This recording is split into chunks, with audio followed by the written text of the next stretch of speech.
Can you hear him?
Good evening, everyone.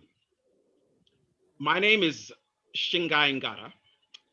I'm a second generation Zimbabwean Jesuit educated individual, along with my two siblings.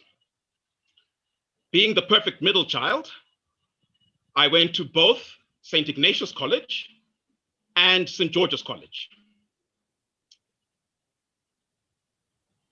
That bridge that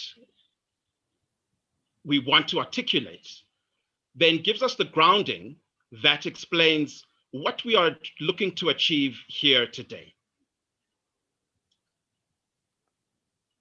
We're asking the question, profit or piety?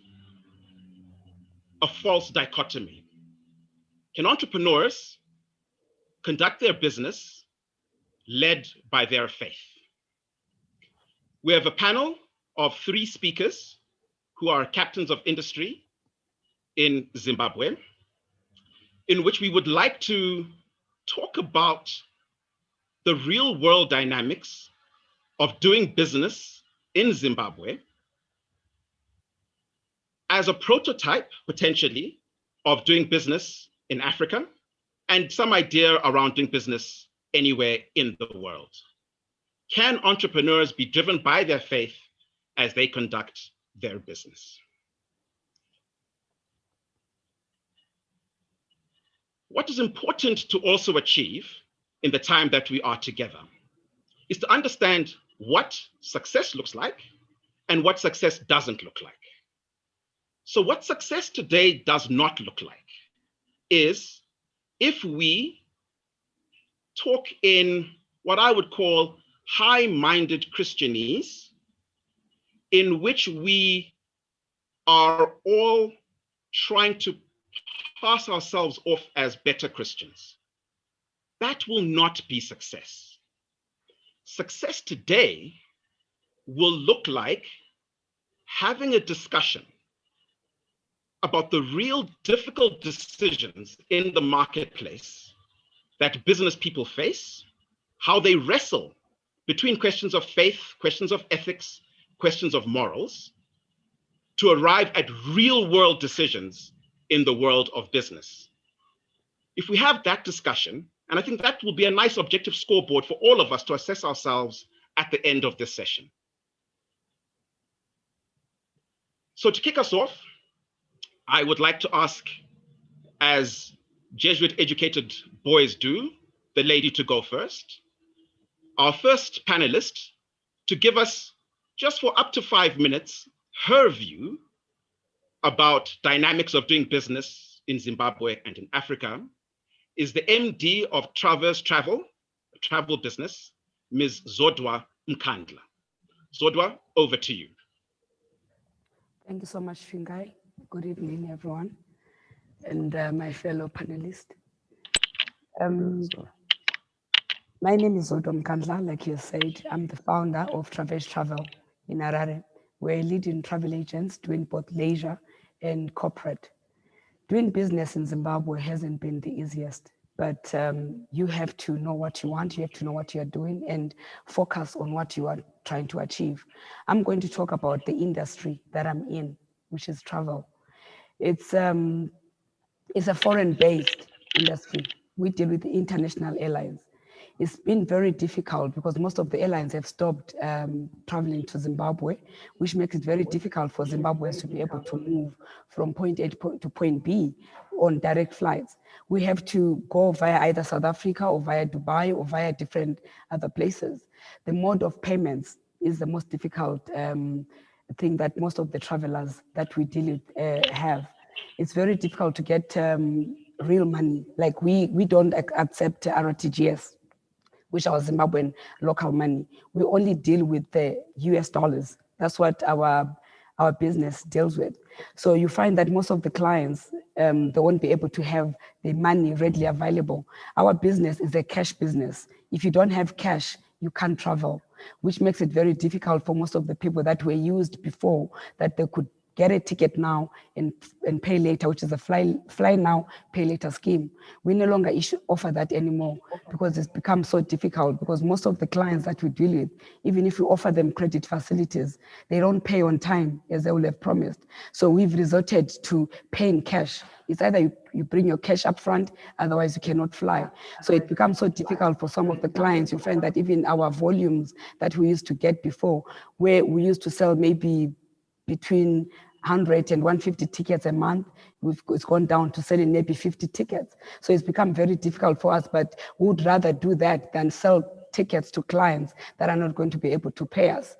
So it's quite, it's not an easy, it wasn't an easy decision to make, but it is what it is in Zimbabwe. We have to do that. Otherwise, we'll not be able to survive in business.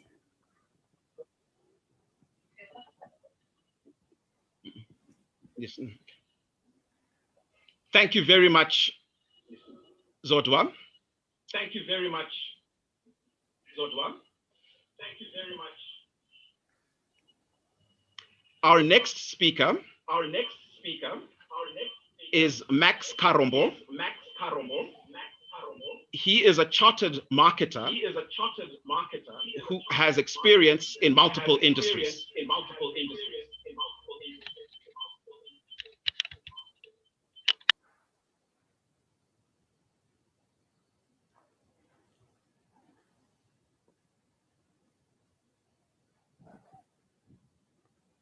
Oh, sorry.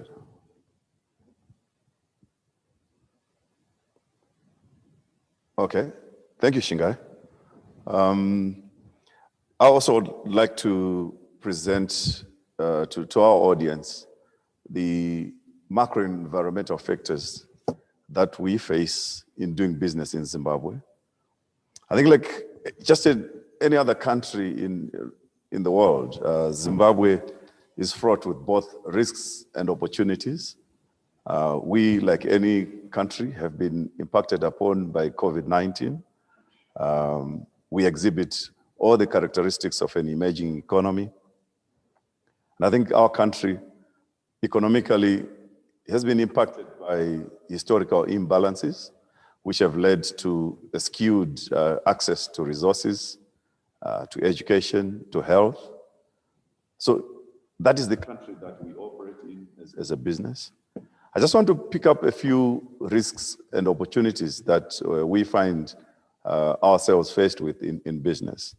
So the first risk that Zimbabwe faces is really one of currency instability, as we've heard from Zodwa here.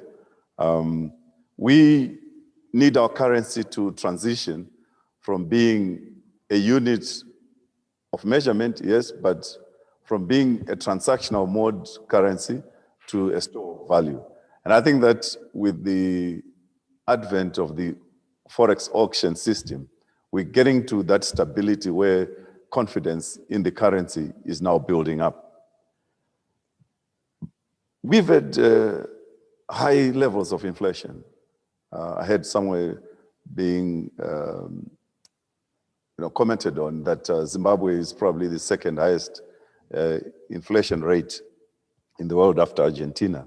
So if you look at 2020, we had an inflation rate of around 622%, though 2021 is promising to come down given the stability that we faced with the exchange rates. We also, being an emerging economy, face pressure for skills. Young people looking for, better alternatives somewhere else tend to quickly migrate. But also, if you look at a risk environment, I think that we battle with various policy shifts in the marketplace. But I guess many an African country would face similar challenges. In terms of opportunities, I think that's where the exciting bit comes in.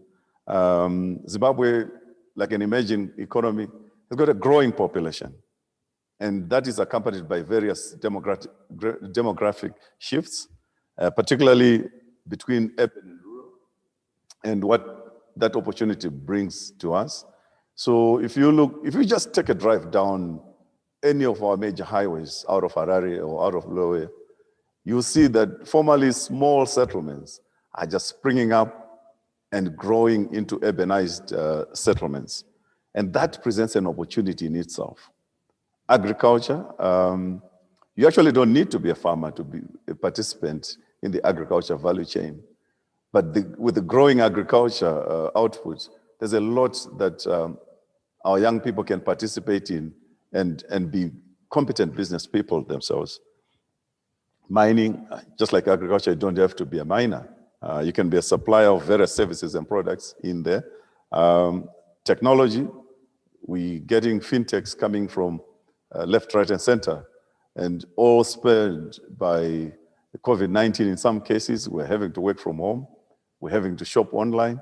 All that is presenting opportunities that were never there before. I talked about construction in the residential and commercial suburbs that are coming through, commercial centers that are coming through, even here in Harare and everywhere else. Education itself, with the privatization that is going through, provides a source for diversification of income streams and for new participants in there. And I think that just offering convenience to people in itself presents an opportunity for doing business. So Zimbabwe is a country that is quite dynamic and interesting in that it has its risks, but it's got also a well-balanced portfolio of opportunities that we can go through. I think the question that we face today is, are we, as business people, able to live our faith and able to live in the economy that presents us? And I think that I firmly believe that you can be pious and be profitable at the same time. Thank you.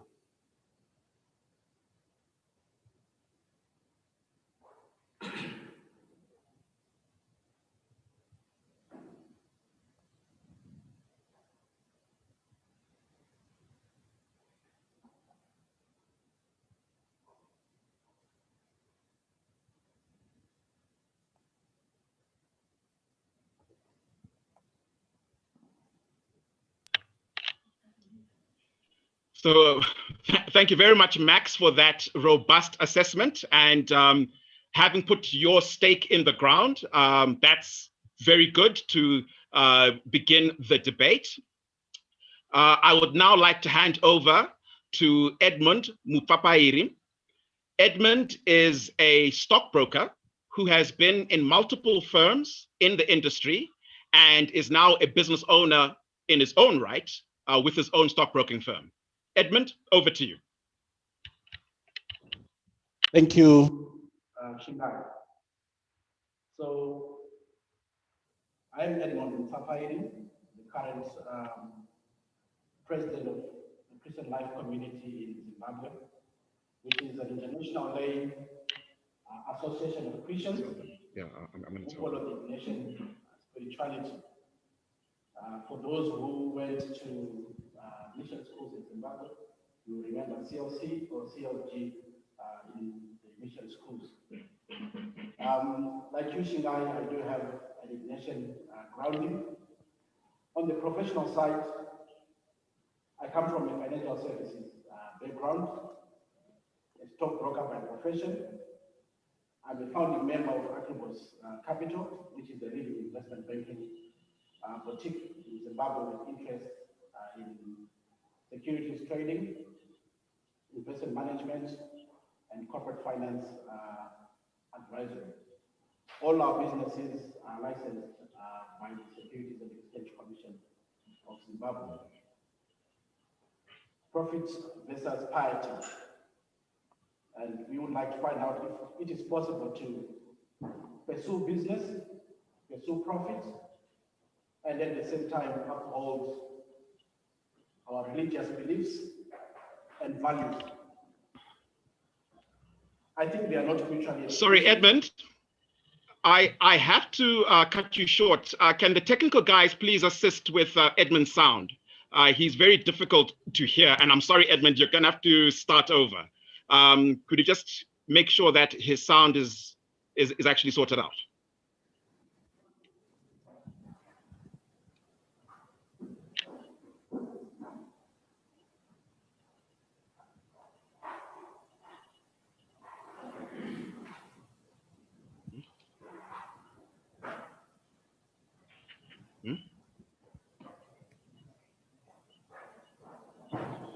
Okay, so while that is being sorted out, I think let's just quickly recap, because I think there's been a very healthy overview that has been given from the two speakers who have spoken thus far. I think the first consideration is if you have a business that is driven by local currency, then you face the dynamics of how to deal with the currency holding value while you are transacting. And then if you have a business that deals with the external market, tourism, exporting minerals, then you want to be conducting your affairs with as much exposure to foreign currency as you possibly can. And then I think what was very interesting in respect of what Max articulated is that Max articulated that while there are risks in respect of contemporary Zimbabwe and the business environment, and a 622% inflation is quite a number, notwithstanding that, and perhaps some challenges around policy consistency, there are opportunities that are presented from an entrepreneurial spirit, in which people are taking small settlements and urbanizing them.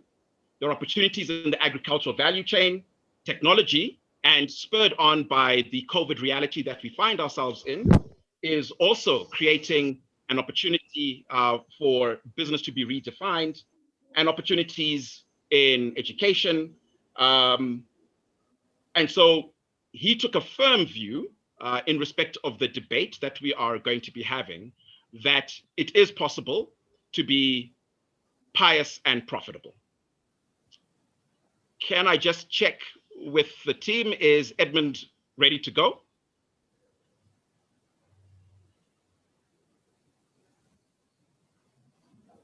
Hello? Okay. Thanks, Shingai. I will reintroduce myself. I am Edmond Mupfapairi. I am the current president of the Christian community in Zimbabwe, an Ignatian lay movement. I, like yourself, have an Ignatian grounding as well. From the professional perspective, I lead Activism Capital, which is an investment banking outfit with interest in securities trading, investment management, and corporate finance advisory. All the businesses we run are licensed and regulated by the Securities and Exchange Commission of Zimbabwe. To the discussion, profits versus piety. Can we really conduct business particularly in Zimbabwe, with a profit motive and still uphold our religious beliefs and values. I think the two are not mutually exclusive. Both can be successfully pursued. And I think faith and finance can peacefully coexist. I'll just begin from a global perspective and to note what we have been witnessing, a growth in what I would term impact investing. So these are investments with the intention to generate positive social and environmental measurable gains, at the same time alongside financial return as well. So we are seeing CEOs that are only not expected to achieve their financial goals, but to earn profits in an ethical and socially responsible manner. Shareholders are looking for corporate leaders to act as good stewards. So even locally, we have seen a lot of companies that engage in CSR activities, supporting communities and the needy. So from this perspective, we are seeing an incorporation of Christian values and teachings into business. But that is the global stage. And of course, the interest is really on the ground in Zimbabwe. How easy is it to conduct business in an ethical manner? I think the narrative has been that Zim is a hard-hit area for businesses. And if you are going to do anything, you have to pay your way through. And we, on the onset, acknowledge that corruption is very endemic, both in the private and civic sectors. And over the years, we've also witnessed a number of corporate scandals and the collapse of businesses for many reasons. I think to a large extent, how an organization or how an individual will be impacted depends largely on what you are doing. I think from a formalized business perspective, there are less hurdles to jump. And once you go through the processes of registration, licensing, and so on, including proper corporate governance and internal controls, being ethical becomes a lot easy. There is no need to engage in bribery and corruption. I think the biggest challenge comes when it comes to the small businesses, the small individuals, in what I would term your kind of hustles, or what in other countries or other jurisdictions is termed tenderpreneurship. With a hustle, money needs to be made yesterday. And therefore you find that there are a lot of corners that you need to cut in order to make sure that the things that you're doing actually result in you making money. I guess another perspective has to do with the business environment that we operate in. I think as Max highlighted, we have witnessed a decline and policy shifts that have seen a lot of value being eroded from individuals and corporates. And part of the problems that the previous two speakers have already highlighted involve companies looking for ways in which they can safeguard their balance sheets and ensure that they retain value. And things like sourcing currency on the black market become inevitable for business. The other perspective is to do with human capital. You would understand that over the years, there's been a serious brain drain. A lot of skills have left the country. And therefore, it becomes difficult to find skills that can execute professionally What we have found in the sector that I operate in is that it's easy to be compliant, to follow procedures, because a lot of the individuals and firms claim compliance to international standards, such as the CFA Institute, the CFA Code of Ethics and Standards of Professional Conduct.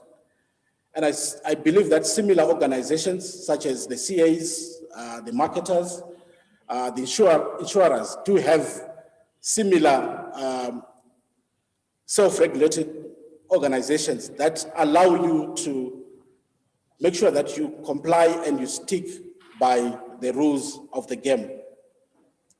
I think just to quote Pope Francis, who challenges us to ensure that humanity is saved, not by wealth, saved by wealth, but not ruled by it. So I believe that finance and profit can actually coexist with faith. Thank you. Thank you very much, Edmond.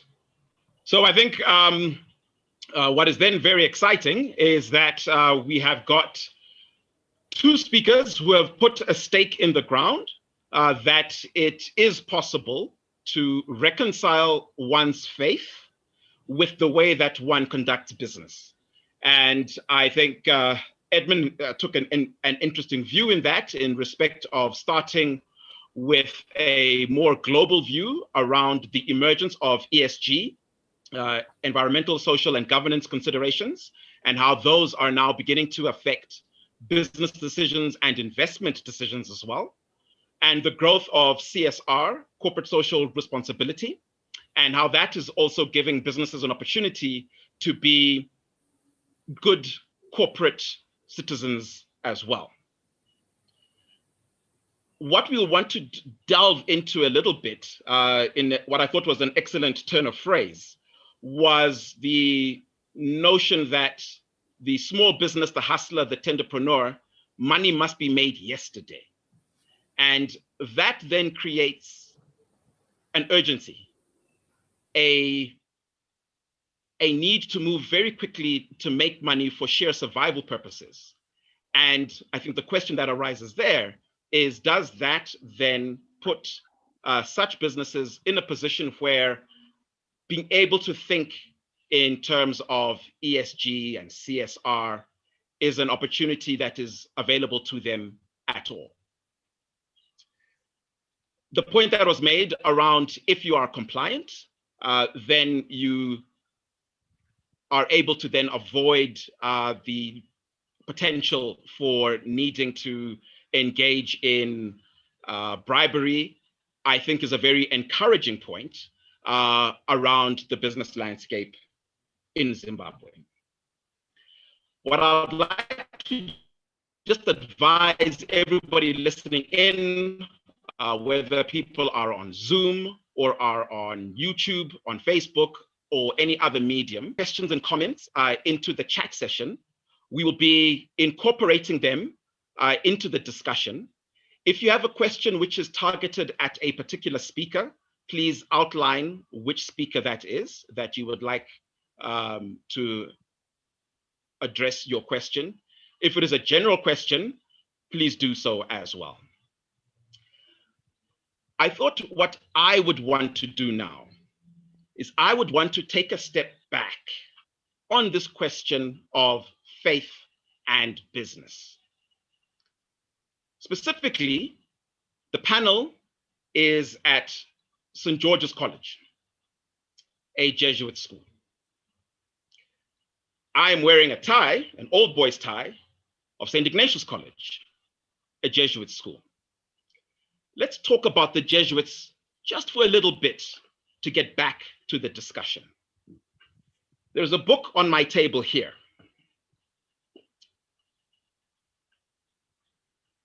Heroic Leadership by Chris Lowney. Chris Lowney trained as a Jesuit for the 9 years that it takes. It's a real commitment. And then at the death thought that it wasn't quite for him, and he went into investment banking. And to his surprise, he found that the principles that he learned, training as a Jesuit scholastic, helped him to become a very successful investment banker with a top-tier firm. The question there that arises is, what is in the Jesuit medicine, let me call it, that enables relevance in a world that is not church-based? And so I have other books on my table as well. There's a book here by John Mackey and Raj Sisodia, which asks about conscious capitalism, liberating the heroic spirit of business. So not only can as a question, not only is it a question of business being ethical, but can business actually be heroic in trying to achieve social outcomes? I have another book, Learning to Lead for the Kingdom by Emmanuel Ngara. That's actually my dad. And here, the question that is asked there is it possible to reconcile our notion of free will with God's sovereignty so that we are able to conduct ourselves in such a manner in business and in life in general that contributes to the building of the kingdom? Yet another book,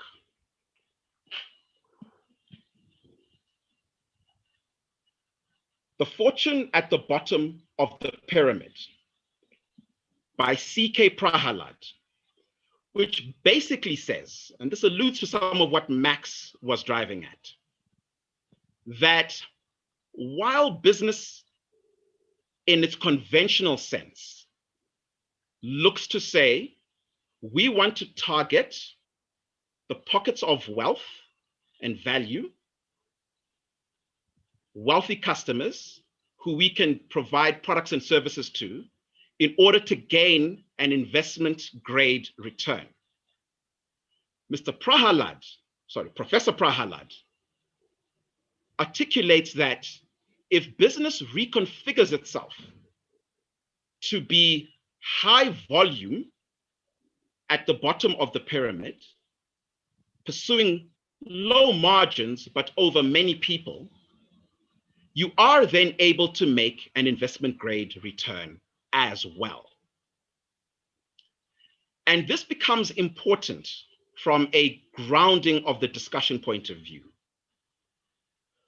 where I want to potentially challenge the CSR view is, should business only be looking to do social responsibility as an adjunct to itself?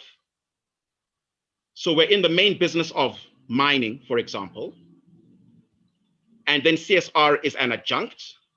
Or a question to the panel, can we be looking at our business driving social value in how our business is actually conducted? Edmond, could I start with you to respond to that question? Thanks, Shingai. I think the trend, like I highlighted in the beginning, is that it's actually part of the goals of a corporate now. That is the trend, that is the modern trend, to be able to achieve impact in the communities that they serve. So they're not only looking to, it's not only incidental, but actually it's part of the goals. So as you plan your business, you are planning about how you are going to impact.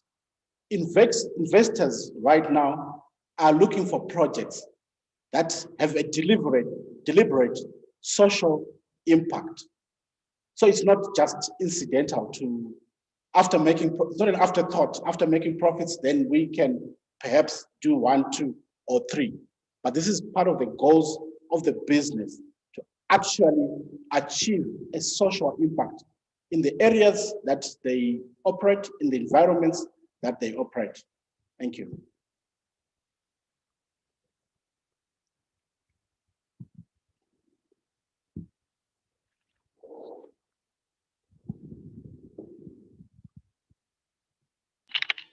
Thanks very much, Edmond. Max, can I potentially ask you this question? Consider a business like retail. Is it in a retailer's purview to ask the question, what were the labor practices that got this can of beans that I'm selling on my shelf? Is it within the retailer's purview to be bothered by that? Or is the retailer only looking for the lowest cost, that the retailer can get the product onto their shelf? Thanks, Shingai. Let me just start by putting on the ground a very strong principle that I live with, that you can actually do well by doing good. In other words, you can be profitable by doing good in society and living a pious life. So if you are a retailer and various suppliers are coming to you for you to stock their products, it is in your best interest to ensure that the products that you are stocking are manufactured in a sustainable way. And sustainability extends beyond just labor practices. In a business that I'm currently involved in, we've got what we call SGP, supplier guiding principles. In other words, we want to ensure that those who supply into our value chains behave in a sustainable way. We only have one earth, and we do not inherit it from our parents. We actually inherit it from those who are to come. And we've got a responsibility to give it back and pass it on in a better state than we found it. So those supplier guiding principles go beyond just labor practices. Obviously, you want fair practices there. You want to ensure that the environmental practices are also sustainable. And you want to ensure that you've got a business to run after a customer has picked up that particular can of beans. So yes, Shingai, you can do well by doing good and ensuring that our practices benefit the economy, benefit the community, and ultimately the shareholders and various stakeholders who are invested in the business. Thanks very much for that answer, Max. But I'm going to push back a little bit, all right? Okay. You're competing. So you're retailer 1, you're competing with retailer 2.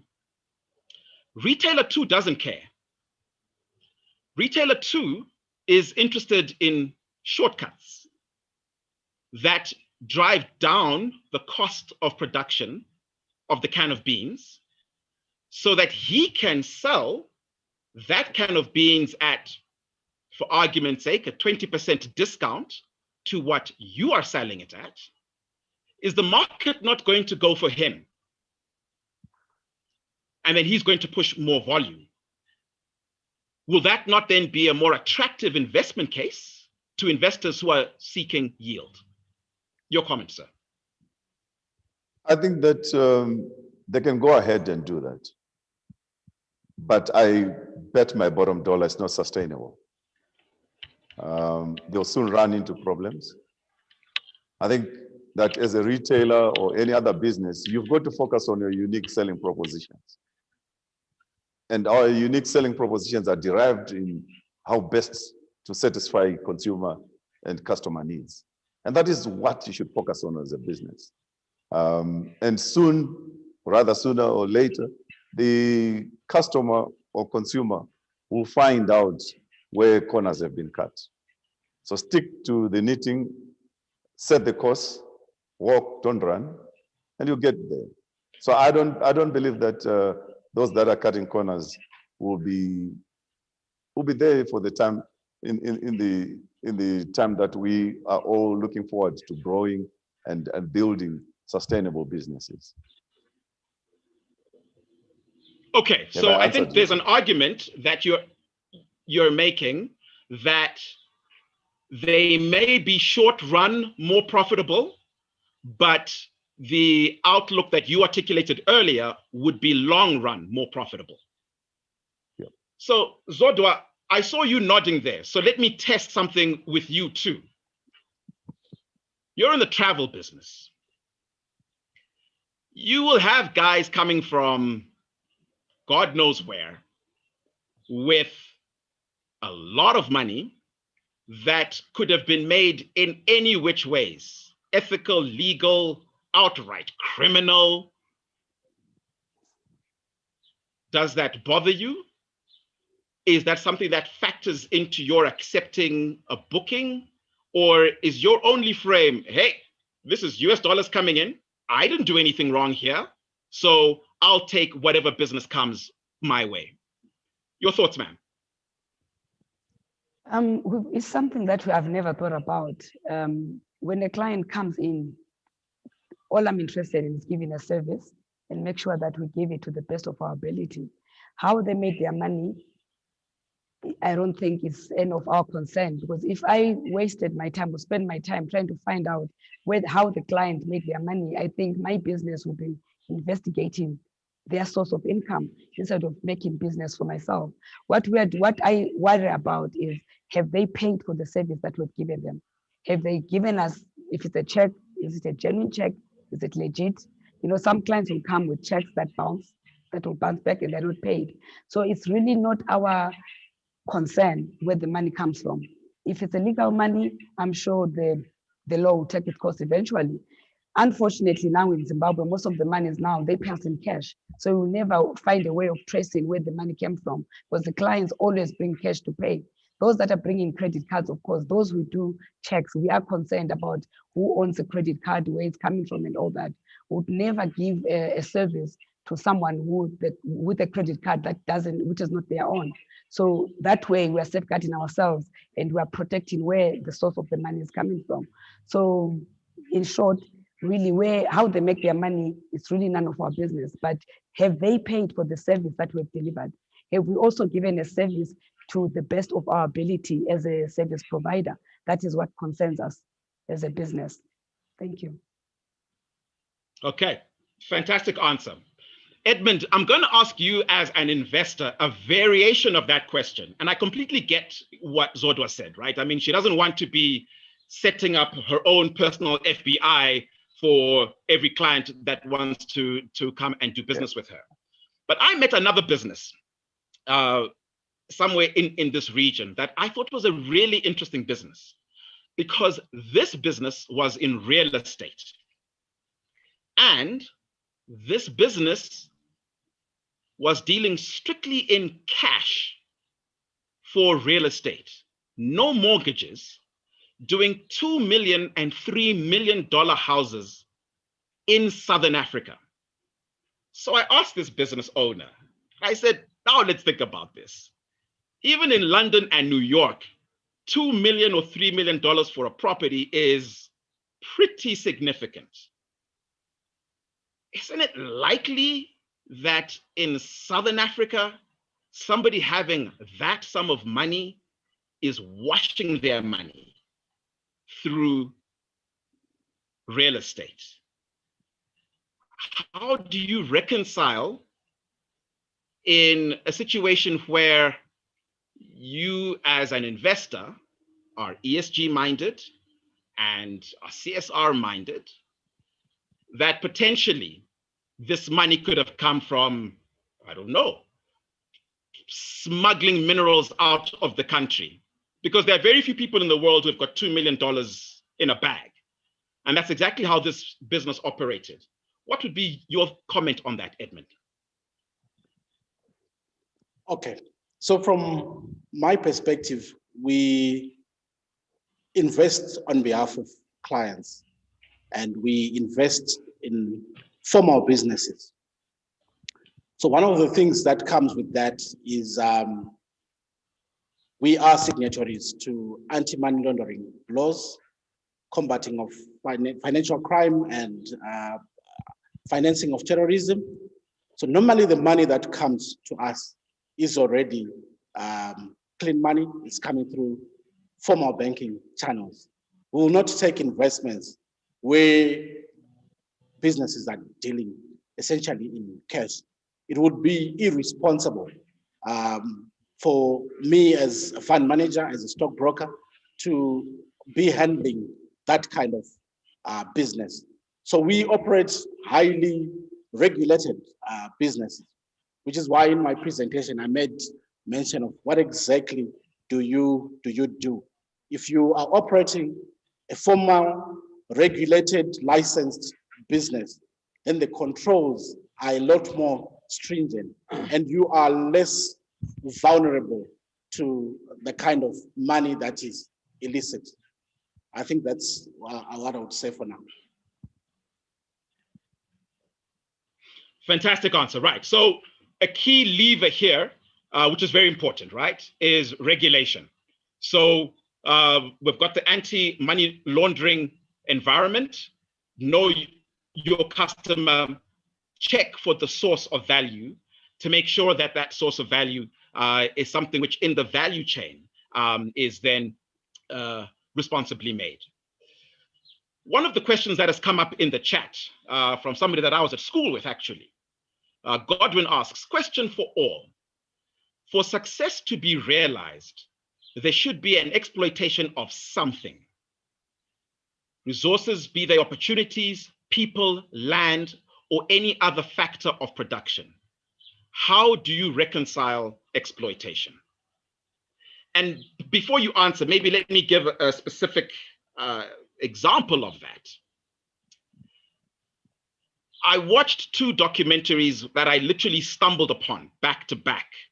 One on Netflix, the bitter chocolate episode of the docu-series called Rotten.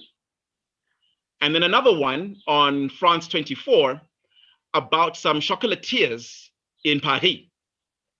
And what was so interesting for me was the different worldviews in the chocolate value chain that these two documentaries looked at. Rotten and bitter chocolate was there on the ground in West Africa, child labor, exploitation to get the cocoa beads. When they're on a truck going to a port, guys might be hijacked, and it's a very, very rough business to get to the cocoa that ultimately goes into the chocolate making process. And what was so fascinating about the France 24 chocolatiers in Paris, there was no consideration about where this all came from. All that they knew was, I've got chocolate, and I'm trying to make it look as attractive as possible for my key clientele. But at the heart of this value chain was exploitation in West Africa. So just giving a tangible example to Godwin's question, is exploitation not part of the fabric of how capitalism works? And how can we ensure that we can protect against it? I don't know, Max, is that a hospital pass to you? Would you like to maybe take a shot at it? Thanks, Shingai. I think that we've got to separate between ethical conduct and unethical conduct. And I would like to believe that there is a lot of, in our audience, a lot of youth and upcoming business people or aspiring business people. And we've got to draw the lines so that people grow up with the right culture. If any business transaction requires that you conduct yourself in any unethical solicitation of anything, I don't think that it is worth your while. it's not sustainable, if I may go back to that. And be guided by Christian principles. So if your will crosses with God's will, let God's will be done. So if anything communicates to you that this is wrong, then it mustn't be done. However, there are instances where businesses can still take advantage of an opportunity in a good way. Let me give you an example. I worked for, I've had the fortune and blessing of working for very good businesses that have helped shape my character. I've worked for Delta Corporation, and I've worked for Unilever, I've worked for Caltex, and locally for Zimbabwe. And in all that, I learned quite a lot of principles that guide my professional conduct. And I'd like to use a Unilever example in India, when I was working there. And there was a problem in one of the provinces in India, or states in India. I can't quite remember which one in particular. But they realized that child mortality below the age of 5 was very high. And a family will have a child and ended up having to have a lot more children because the chances of survival were very slim for children. And all Unilever did with their brand called Lifeboy was to understand that communicable diseases were the center of that. And Unilever is not a medical company. So they went on to something, the habit that we're now using today, of washing hands and teaching hygiene and using their product as a means to achieving that sanitation. And the rate of mortality on children below 5 years old was eliminated. Now, that is doing well in doing business. And I firmly believe in that. There are instances where corporations conduct themselves in an unethical way. So the chocolate value chain that you talk about, there's also coffee. So on average, you go into a coffee shop, you're probably paying anything between $2 to $2.50 for a cup of coffee. But if you ask, how much has the farmer been paid for that? It's probably less than 10 US cents in that. And that problem has been presented to the coffee value chain. And everyone is now awakened to it. Thankfully, the world is a lot more interconnected today. I mean, look at Black Lives Matter movement. Millennials will not let you off the hook if you put profit ahead of doing business well. So I still think that the level of consciousness in society today has changed dramatically to that period where people use the word exploitation rather than collaboration in business. I hope I've answered you, Shingai. That's actually fantastic. So there are two very important points that Max brought up there, which I would really like them to be grounded in this conversation, right? So in the Unilever India example was the brand of soap as a product that they were selling as a product, but with a bigger sense than just sense in the selling of that product, but also looking to the eradication of communicable disease. And that is really goes to the heart of,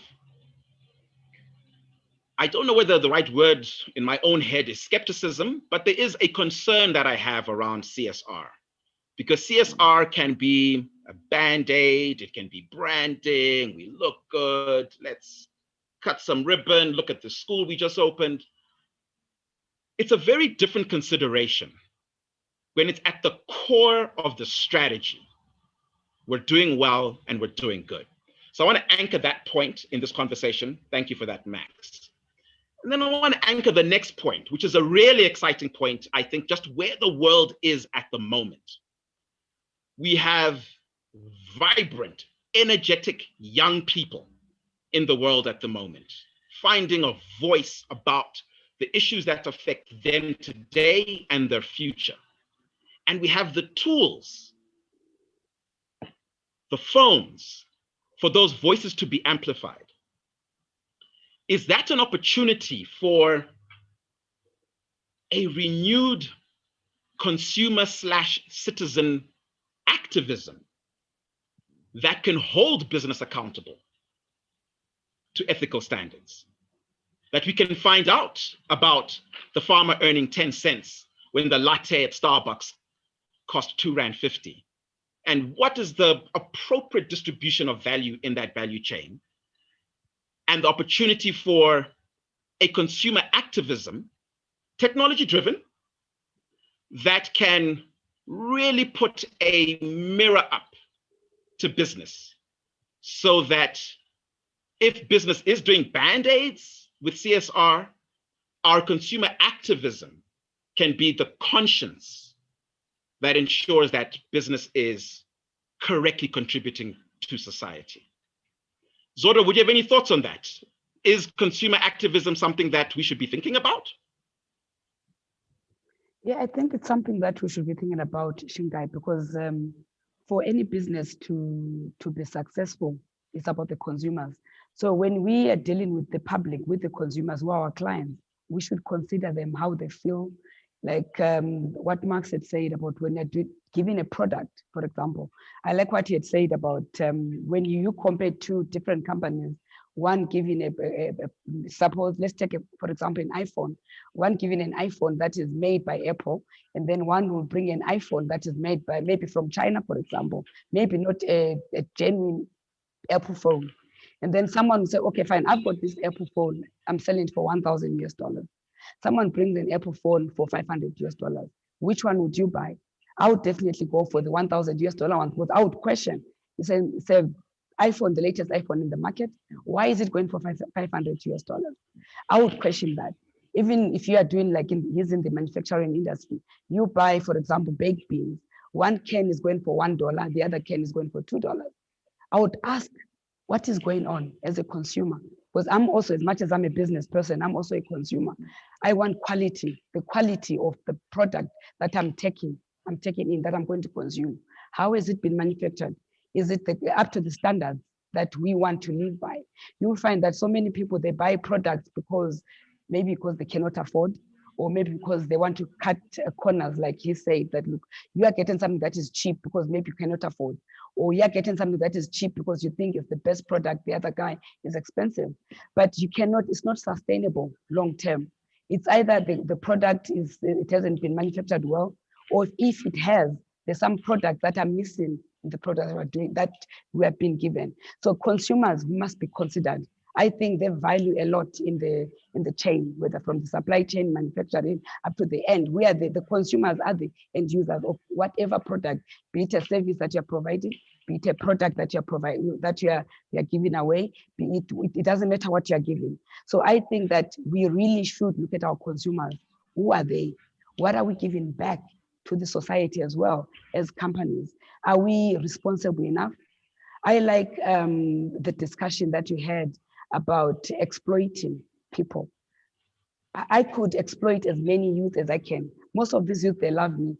I deal with so many of them. I love the Catholic Church a lot. I'm not a Catholic myself, but I deal with lots of them. I get maybe even up to 20, 30, 40 a day that come into my inbox wanting to work with me. I could exploit them if I wanted. I could get them to do work for free for me if I wanted. But why would I do that? What do I benefit at the end of the day? They are also my customers. They are also my consumers. They consume the product that I give. So why should I do that? So I think as company owners or as business leaders, we should be very considerate when we're dealing with people. We should be considerate when we're dealing with consumers, because we don't know what they are going to do tomorrow. Thank you. Thank you very much for that answer, Zodwa. That's a really great answer. I mean, what a fantastic idea, right? If we have an awakened consumer who has some understanding of what the price points should be, And then if something comes and is really discounted to that price point, a consumer consciousness that says, no, I'm not going to pay 500 for this iPhone, probably was made with inappropriate labor practice. I would rather pay for the product that is at the appropriate price point where the value chain can be accounted for. I think that's a major anchoring point around our conversation collectively, however old we are, about our ability to be part of the solution space. However, having said that, I'll tell a bit of a funny story.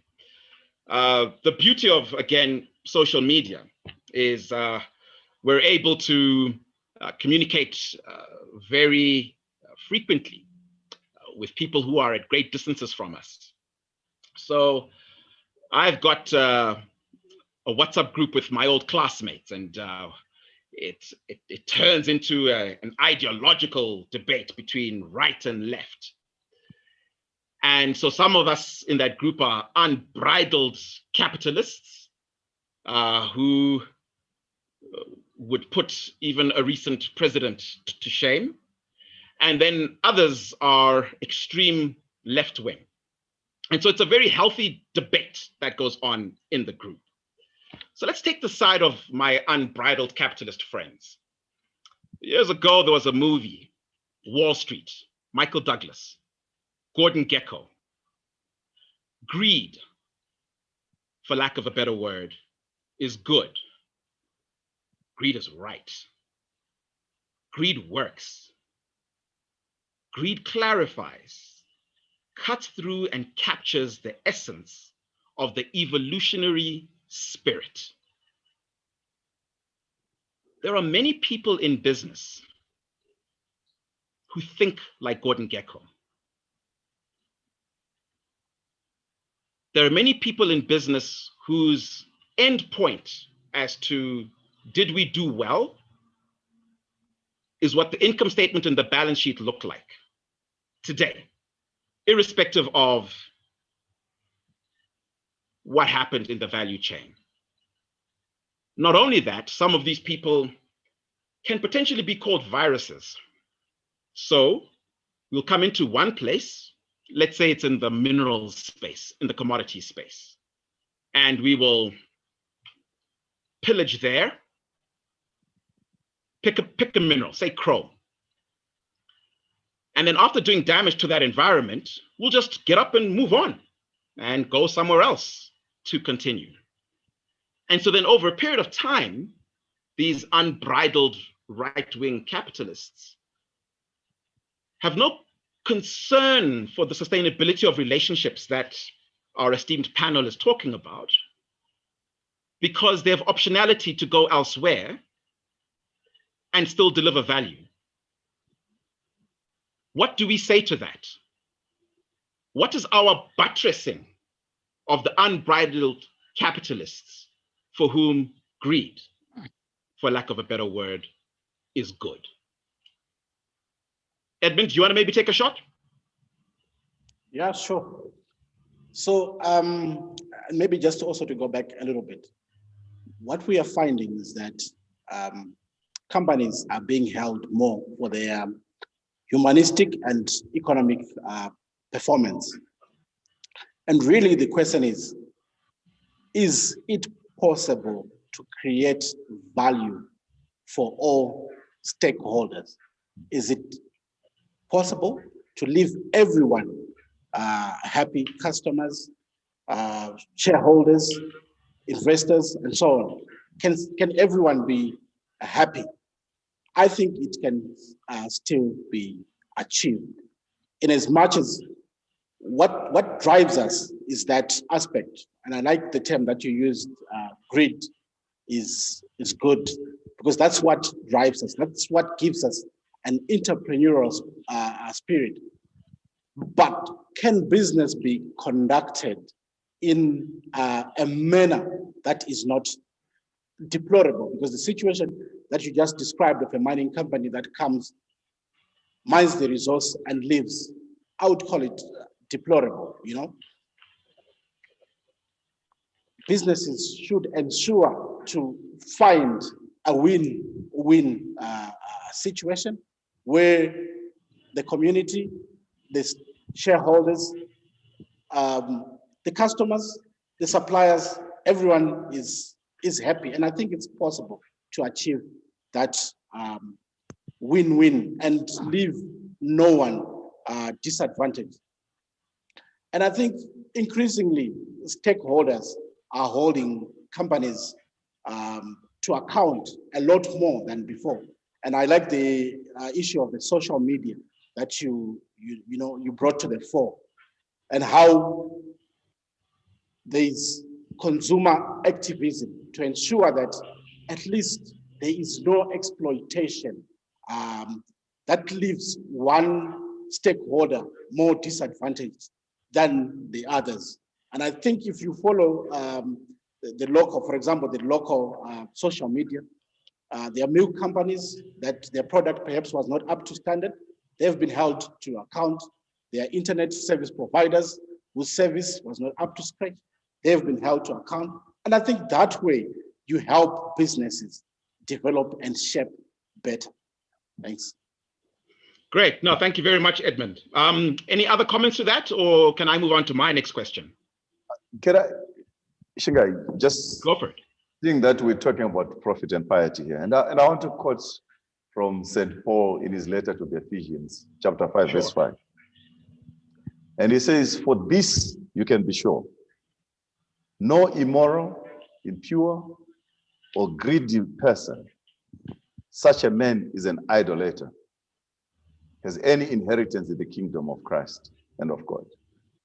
So that adjective, greedy, can never be good.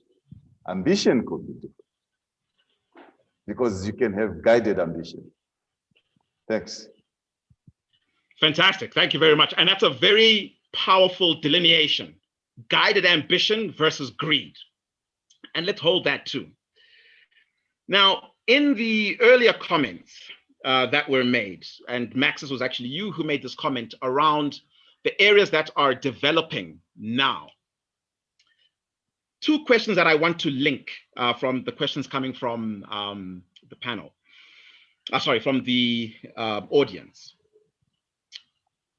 There's a question that says, any thoughts on how our African culture of Ubuntu in a South African context, also leads us towards more ethical and godly ways of doing business? As a macro question. And then let's ask something very pointed within the form of that question. From Edmore, the question is, given the reality of our history that led to an informalized economy and ethics decadence, how can we cleanse our communities so that we can become more ethical in our operations? And I guess what I'm asking in merging these two questions is, if we are creating new ground in respect of where we're finding opportunity, but we're leaving the slums behind, where are our ethics there? Where is our Ubuntu there? And how do we reconcile the fact that the slums are in very bad shape, with the pressure from a shareholder to deliver return, if not annually, every quarter? How do we reconcile these two questions? Open to any of you to pick that up. Okay, thanks. A lot of things can actually be learned.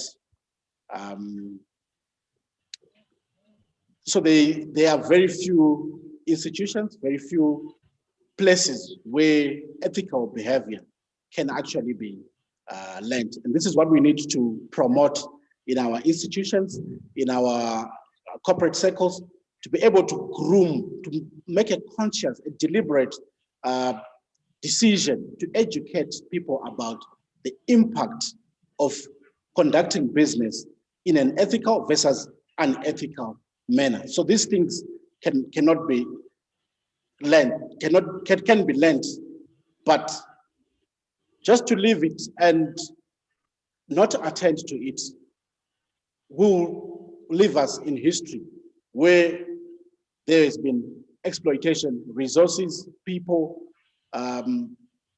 So I think there's need to make a conscious effort to make sure that we all learn about how business can be done in an ethical manner.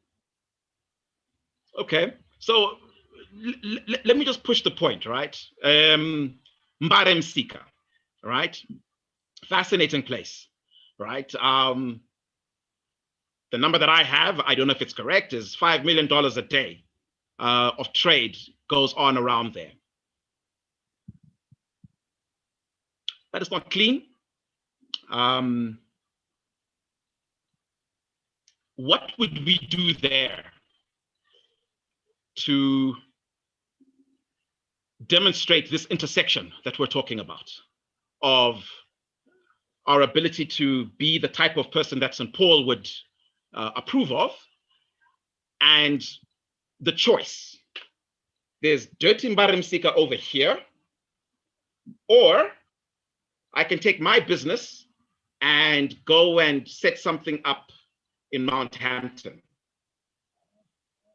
which is clearly, quickly, very profitable. How would we drive business to the decision frame that would say, notwithstanding on my desk a fantastic opportunity for, say, a lovely hotel in Mount Hampton, Vic Falls, let's go and clean up Mbare, so that from a business point of view, we're bringing our Ubuntu to that environment. Thoughts? Yeah, so my point, Shingai, is that there has to be a conscious effort. If I'm taking a truckload of potatoes or chibage or a truckload of cabbages to Mbaremsika, ultimately there would be a mess that's created that needs to be cleaned up. Is to make people conducting business in that location, in that area, aware of the impact that they are causing on the environment of Mbaremsika. That they would be rubbish that would be left uncollected. How can you, as a person conducting business in that area, contribute to the cleanliness of Mbaremsika? How do you make people who bring their produce for sale in Mbaremsika contribute to making sure that Mbare becomes an attractive place to go to, a smart place that anyone can go and do business? So that's the kind of education I'm referring to, the kind of advocacy that needs to come through and make people conscious of the impact that they cause when they operate in certain environments. Okay, so this question is not really that abstract. It has a lot of history to it. So our great leader, who is very humble in this environment, Father Isaac Fernandez, I was also at school with him, so this is a bit of a reunion going on here. He spent some time at St. Peter's in Mbare and created cleanup programs in which he would bring people from within and without of Mbare to clean the place up. And what we saw was that no matter how rigorous the cleanup was, it would take 2 months for the place to be dirty again. Sorry, 2 weeks, 2 weeks for the place to be dirty again, which spoke to a much deeper issue, right? The broken spirit of a lot of people in that environment. Father Isaac put together a fantastic plan for the revitalization of Mbare. How could we completely reimagine it? Financials, use some of the organic waste for waste to energy to power things, buildings, and so on. Fantastic. Hasn't been done yet. My question, if the plan has actually been put in front of people with an investment return,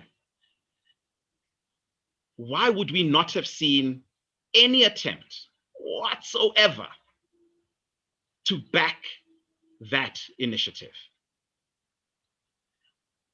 Perhaps the panel can guide us as to how do we revisit that and do it better, so that in 5 years, we can see a different Mbari. Thoughts?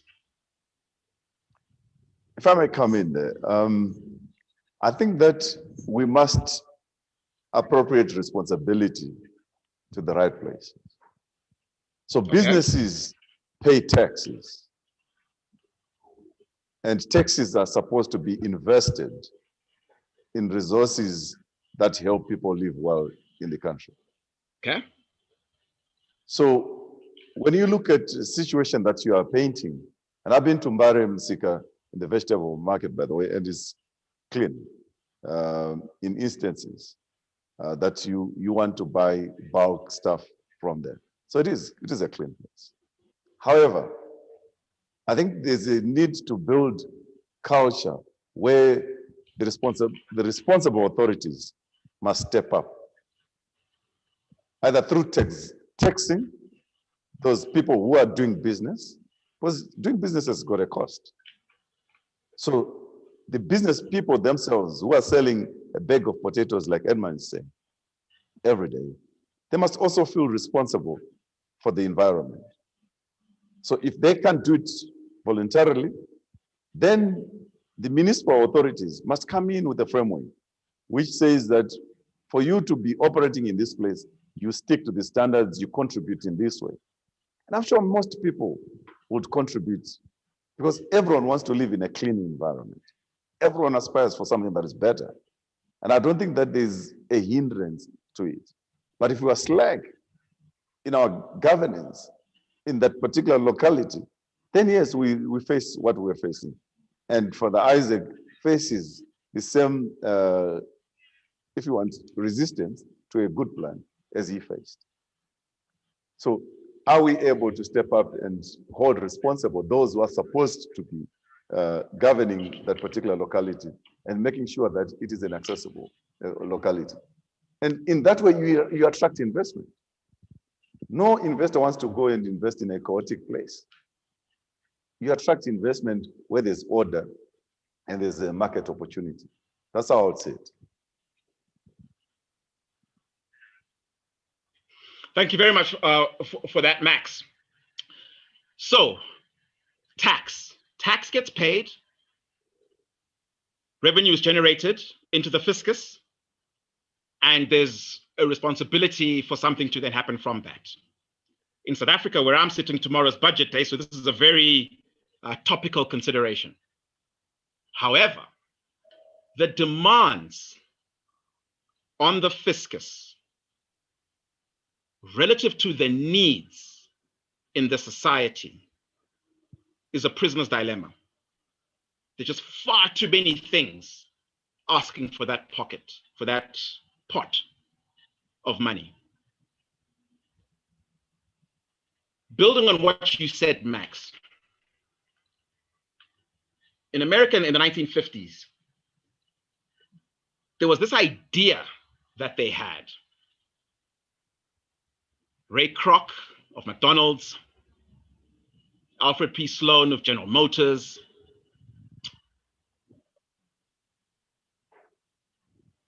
and a couple of others, Standard Oil, Rockefeller.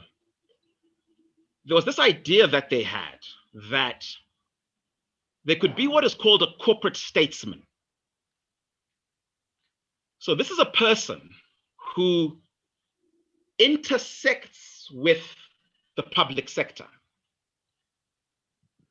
to bring the strength of their balance sheet and their skills to work in tandem with the policy-making process. Because again, the demands on the fiscus far outweigh what is in the fiscus. And obviously everybody's trying to evade and avoid tax and all of those complicating factors as well. So can we start to ask ourselves on the African continent and globally even, where is the space again for the corporate statesman who works with the public sector to bring skills, also to bring the ability to raise capital? So governments struggle with things like raising bonds and accessing pension fund money and so on. But those skills are very vested in the private sector and in financial services. So is there not a space that potentially contemporary Africa is not really exploring that well? That says, yes, there's the payment of tax, but in addition to that, there is a collaboration between the public sector and the private sector to look at these very knotty and difficult problems, to try to solve them and still achieve an investment grade return. Any thoughts to that? Zodwa, do you think the public sector and the private sector can work together? Yeah, I think they can work together, Shingai, if all things were equal. But what I see is the difference is the people that work in the private sector, they seem to think that, look, what we do in the private sector is maybe I should just concentrate on my industry that I'm in. When we try to engage the public sector, for example, I will use the example of Air Zimbabwe. We support our national airline a lot, and I think everyone who is in my sector would love to support the national airline. But when you try to engage the people in the public sector that, look, this is how things are supposed to be run, we give them ideas, fine, we don't have a decision to make. We can't make any decisions. We are guided by them, by the ministry and everyone else who is in the public sector as the private sector. So when you give them ideas, they're not taken. So as a result, you find that us as the private sector in our industry, we end up working alone with other foreign airlines instead of supporting our own national airline. Because whatever ideas that we give, whatever suggestion that we give, whether be it directly to the ministry or directly to the airline or directly like when we got public gatherings, they never listen to us. So I seem to believe that in our sector, yes, we want to work with the public. Or maybe I should say maybe with the national airline, which is in the public sector. Us in the private industry, it then makes it so difficult for us to even make any contribution. As a result, we end up going other ways. We end up not doing anything. We end up not contributing. And they all end up thinking that we're sabotaging the national airline or we're sabotaging our own country as an industry, yet it's not the case. So I think that it is very important for us to maybe sit down with the public sector and the private sector, then we discuss before decisions are made so that we are able to work together. That's what I think. Fantastic, thank you very much. Right, so we've got 5 minutes left. We did promise everybody on the panel that you'd be able to leave at 7:30 in respect of COVID curfew. We have so many questions, really fantastic questions that I'd love us to get into, but we just don't have the time. Perhaps if there is, as the expression goes, by popular demand, another opportunity to continue this conversation, because as I say, there's rich questions. There are very, very rich questions, very profound questions that are coming through that just don't have the time to get there. Let's now look to kind of sum up. And I'll try and distill the essence of the points that have come from the various speakers. So we can have some takeaways and then maybe think about what we do with them. So we're saying, number one, in Africa in general, in Zimbabwe in particular, currency is a real issue. The devaluation of African currencies for a variety of different reasons is a real issue. And their ability to be a store of value is a challenge, which creates an incentive around the need to have foreign currency, which is okay for export-oriented or internationally faced businesses, but has a real risk for businesses that only operate locally and are effectively trading in a continuously structurally depreciating currency. What do we do about that? Currency protection, currency holding value for our local currencies. Major point number one. Major point number two, consumer activism and digital technology is a major opportunity for us going forward. We have voice now, where before we were all silenced. There's the energy of a young person like Greta Thunberg. Let's have our African Greta Thunbergs come to the fore. And let's also put the same amount of attention on them. Because I know they're there. I'm working with some in this team. It's a fantastic team of young people. Let the voice of those young people, the energy that youthful idealism brings, come to be a conscience against where business practices are not consistent with our faith. Doing well by doing good is a possibility and is not just high-minded sentimentality. There are literal case studies where businesses have been shown to have been able to deliver value while solving real social problems. How do we generalize this to make this the way that business can work in general, and not just as isolated, fantastic examples? Regulation is important, particularly around source of money. Investment capital, you should be able to trace anti-money laundering and so forth, that money is clean. If you're somebody who's going to be managing money, understand what the source of that money is. Workers' rights, workers' compensation. Let's be fair in the value that is delivered across a value chain so that there is an equitable distribution of value across a particular value chain. Consumer service, consumer experience, consumer satisfaction. The first lever, and it's now coming out in the private equity space these days, that actually, if we deliver value to consumers and give a good consumer experience and give customers satisfaction, that's probably the best lever for what the private equity firm is going to do 5 years hence when it wants to, or 5, 7, 10 years hence when it wants to exit. So we're able to reconcile our faith and our business practice by properly serving the consumer. Let's not just be greedy. Let's be people that St. Paul would be proud of. Specifically on ESG, Bank of America said, ESG investing would have offered long-term equity investors benefits in mitigating price and earning risks, avoiding 90% of bankruptcies in 2002 to 2015.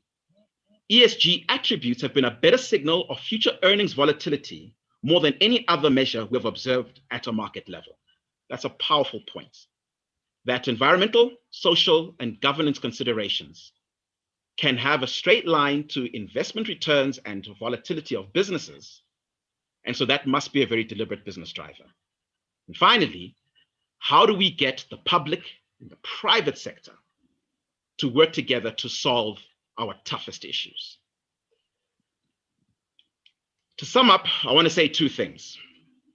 My favorite American president, ironically, was Catholic, kind of how it worked out. John Fitzgerald Kennedy, in his inauguration, there's the famous saying that he had of ask not what your country can do for you, ask rather what you can do for your country. I think he actually ended even stronger than that. He said, with a good conscience, our only sure reward, with history, the final judge of our deeds, let us go forth to lead the land we love, asking his help and his blessing, but knowing that on earth, God's work must truly be our own. Let me rephrase that as I sign off.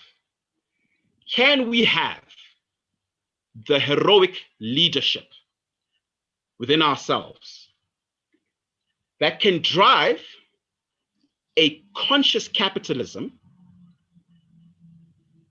that shows and liberates the heroic spirit of business, that seeks the fortune at the bottom of the pyramid, and in so doing, can we learn to lead for the kingdom? Thank you very much to all the panelists. You're absolutely outstanding.